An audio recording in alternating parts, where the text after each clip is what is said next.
Salut, c'est Nadine, je suis vraiment contente d'être avec toi et aujourd'hui on va parler de jalousie, jalousie quand tu nous tiens. Alors avant d'en parler, je t'encourage à cliquer sur le petit bouton rouge pour t'abonner à ma chaîne YouTube et également cliquer sur la petite cloche pour recevoir l'ensemble des notifications de mes nouvelles vidéos et suis-moi également sur Instagram. Bonjour, alors on va parler de jalousie. La jalousie, on sait ce que c'est, puis si on est vécu dans une famille avec des frères et des sœurs, on a certainement déjà expérimenté de la jalousie. En fait, on va voir qu'est-ce que c'est la jalousie. Il y a des définitions qui disent que la jalousie, c'est en fait avoir un réel désir pour ce qu'une autre personne possède ou avoir une envie d'avoir la vie qu'une autre personne possède parce qu'on pense que ça va nous apporter un avantage. Donc la jalousie, c'est voir en fait le meilleur dans la situation de l'autre personne et se dire, ok, si j'ai cette situation-là, ma vie sera meilleure. Et j'aimerais qu'aujourd'hui, on puisse regarder dans la parole de Dieu une histoire, en fait, qui nous parle un peu de jalousie. Alors, l'histoire dont on va parler, c'est l'histoire de Abel et de Caïn. Caïn, on se souvient, c'est le fils d'Adam et Ève. Adam et Ève créés à l'image de Dieu et qui, eux, en fait, étaient les premiers êtres humains selon la Genèse. Donc, il nous explique comment, en fait, ils ont créé ces deux enfants-là. Et ces deux enfants, en fait, ont eu une certaine rivalité. Le premier d'entre eux était Caïn. Caïn, c'était un cultivateur. Donc lui, ce qui était important pour lui, c'était de cultiver la terre. Il récoltait en fait les fruits de la terre. Et puis, il a eu son jeune frère qui était Abel. Et Abel, lui, en fait, il était berger. Donc les deux avaient des fonctions qui étaient différentes. Et la parole de Dieu va nous faire référence, en fait, c'est dans Genèse 4, on va trouver cette histoire-là. Ils vont nous faire référence, en fait, à une offrande que Abel va apporter devant Dieu et à l'offrande que Caïn va apporter devant Dieu. En fait, ce qui se passait, c'est que les deux vont accomplir le travail qui leur avait été confié. Et lorsqu'ils vont venir, ils vont venir avec le fruit de leur travail et ils vont le présenter devant Dieu. La parole de Dieu nous dit, dans Genèse 4, donc je vais lire avec vous, dans Genèse 4, ils disent que donc, de son côté, Genèse 4, verset 4, de son côté, Abel en fit une des premiers-nés de son troupeau et de leur graisse. L'Éternel porta un regard favorable sur Abel et sur son offrande, mais pas sur Caïn et sur son offrande. Parce qu'en fait, au verset 3, on dit qu'au bout de quelque temps, Caïn fit une offrande des produits de la terre à l'Éternel. En fait, on voit ici que Dieu avait regardé l'offrande de Abel il avait aimé son offrande. Il avait aimé Abel et il avait aimé l'offrande d'Abel. Et pour Caïn, en fait, ce n'est pas une offrande qu'il avait aimée. Et l'Éternel va parler à Caïn et il va lui dire, pourquoi es-tu irrité et pourquoi abordes-tu un air sombre? Certainement, si tu agis bien, tu te relèveras. Si en revanche tu agis mal, le péché est couché à la porte et ses désirs se portent vers toi. Mais c'est à toi de dominer sur lui. En fait, ce qui s'est passé, c'est qu'ils ont tous les deux emmené une offrande. Et on pourrait se dire, et je pense que Caïn aurait pu se dire, ok, moi j'ai emmené des légumes devant Dieu, j'ai emmené des fruits de la terre, et ça ne faisait pas le poids contre justement des sacrifices d'animaux. Parce qu'en fait, Abel avait apporté des premiers-nés. Mais ce n'était pas ça. En réalité, c'est parce que Abel était venu avec tout son cœur. Il avait considéré qu'il allait donner le meilleur de ses animaux. Les premiers-nés, il allait les emmener devant Dieu. En fait, sa première pensée était pour Dieu. Et je pense que la parole de Dieu ne nous précise pas que justement, il avait emmené sa première récolte. Donc, il n'avait pas emmené sa première récolte. Il n'avait pas emmené les premiers fruits. Il a emmené quelque chose, mais pas ce qu'il aurait pu emmener. Et je pense que déjà là, c'est là que ça a créé une certaine rivalité entre les deux. Parce que Caïn, dans son cœur, il s'est dit, je ne suis pas aimé de Dieu. À la base, je n'ai pas reçu les meilleures cartes.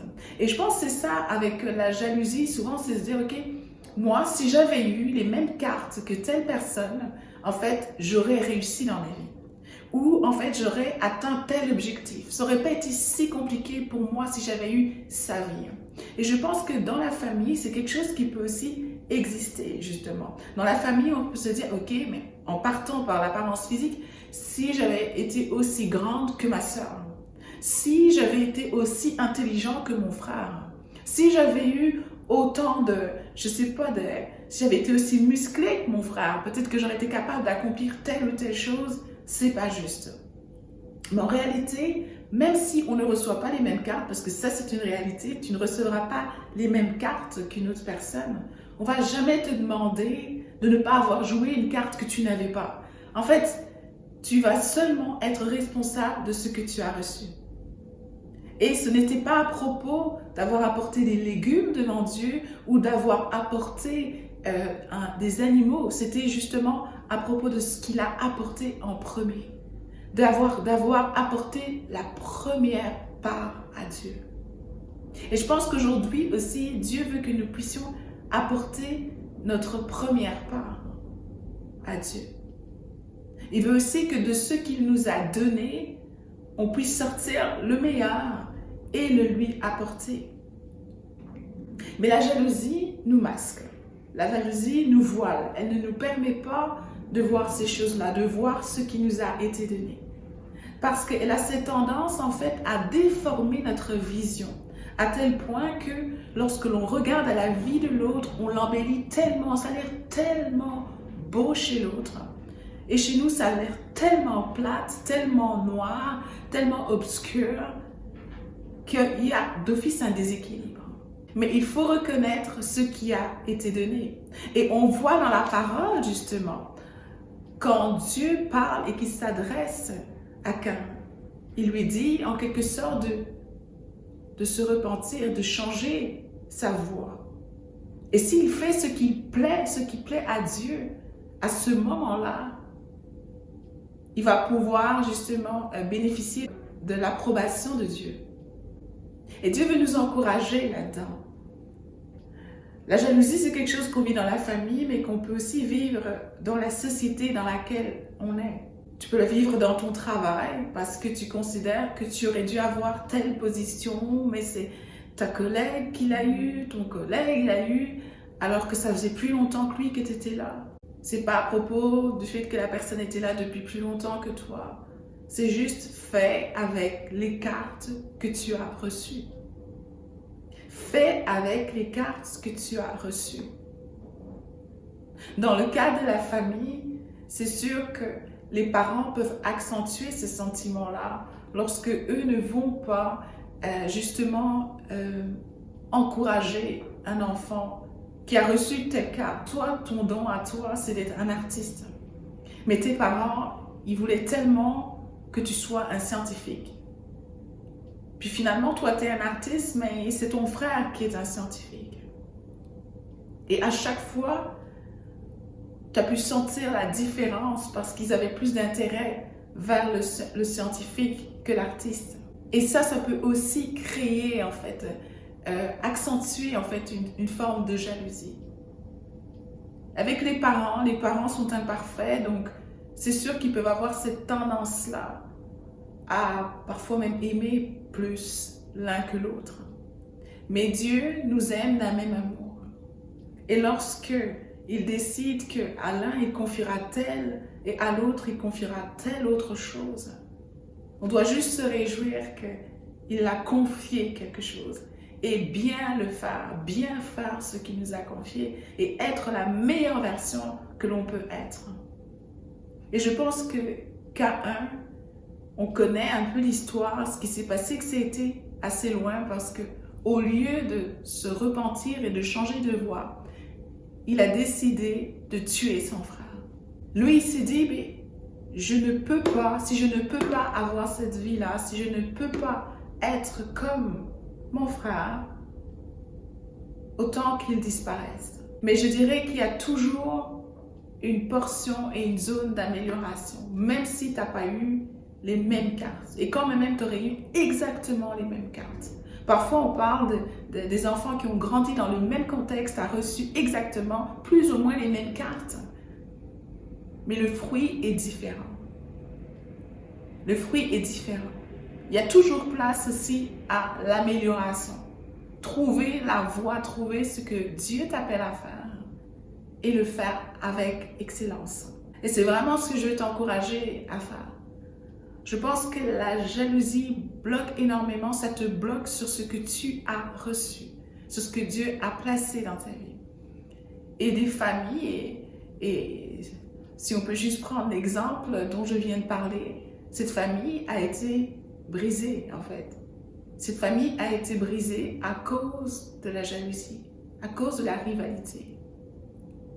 Et combien de frères, de sœurs s'entretuent ou se battent aujourd'hui parce qu'ils considèrent que la vie de l'autre a eu beaucoup plus d'avantages, l'autre a eu ça, est allé dans telle université, t'as voyagé, t'as vécu ça, ok.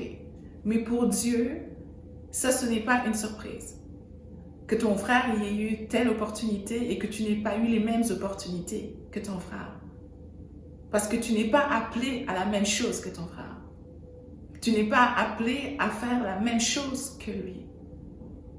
Et aujourd'hui, je veux t'encourager, premièrement, si c'est dans ton cas, si tu es dans cette position-là, à juste revenir vers Dieu et te repentir pour cette jalousie que tu peux avoir, ce sentiment que tu peux avoir, ce manque de foi que tu peux avoir.